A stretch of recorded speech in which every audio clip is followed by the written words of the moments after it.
Hello and welcome to Cricket Country.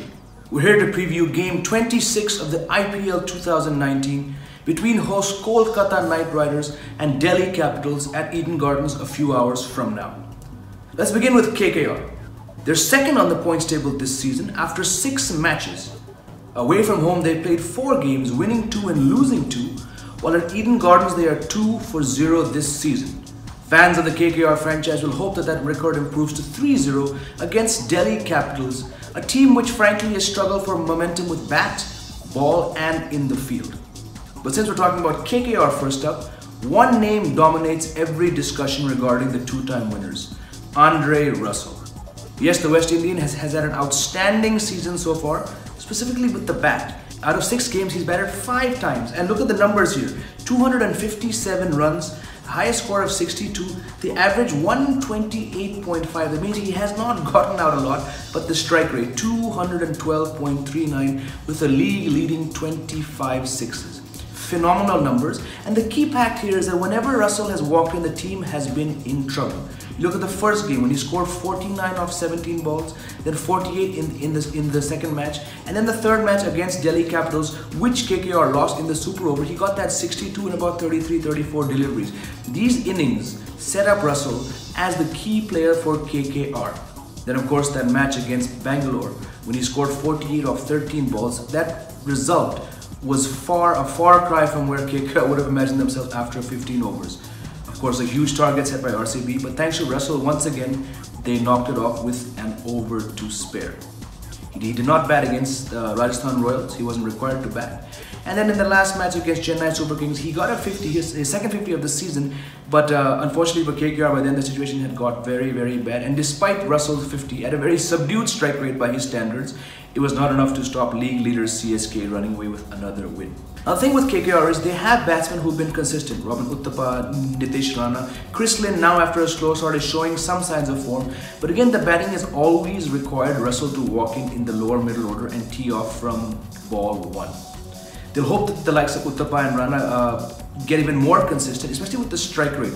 Both have scored fairly quickly, but it's at times when say Russell does not perform. What happens then? Do KKR have the firepower? Sunil Narayan has batted a few times up front, got a couple of starts, but again often guilty of just playing in one mode. Again, as I said, too much emphasis on Andre Russell, and the day he fails, it hasn't happened so far, but the day he fails, will KKR have the firepower in the lower order to get their team up to a total or even chase down high totals?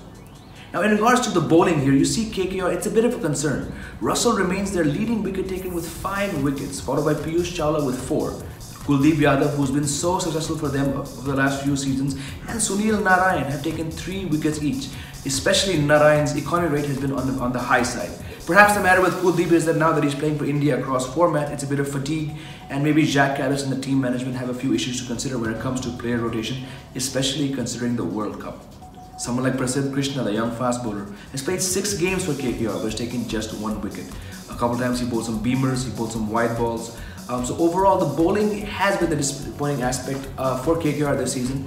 And once again, the reliance on Andre Russell to get them across the line every match may at some point catch up with KKR. The second team here, Delhi Daredevils.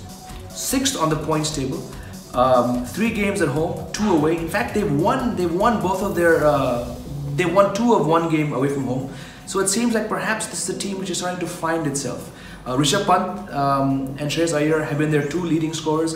Pant has trailed away to a certain extent, but Prithvi Shaw, Shikhar Dhawan, Colin Ingram, these are all batsmen who we keep saying whenever we come to discussions about Delhi Capitals, have the strength to put up big totals, but again, inconsistency and the strike rate, especially surrounding Colin Ingram and Shikhar Dhawan, remains a problem for the team. Even the bowling. League leader Kagiso Rabada has been fantastic with 11 wickets, but then again, beyond him, Chris Morris 6 wickets, Ishant Sharma 4 wickets, not enough consistency. Sandeep Lamechhane, the leg spinner from Nepal, showed immense promise when he began with 4 wickets in 2 games, but then the wickets have all dried up. Player rotation, not a very good bench strength. These are all factors which consistently hamper Delhi Capitals' success. Now, KKR are home for 3 matches, while Delhi will be on the road for 3. So it's about winning the matches that really matter. Home games are often seen as an advantage, But teams like CSK also proved that winning on the road is really important. And here where Delhi Capitals, led by Shreyas Iyer, really need to find consistency as the midpoint of the IPL heats up. The match begins in a few hours from now. Stick around on Cricket Country for all the news, scores, analysis, and reviews. Thank you for watching.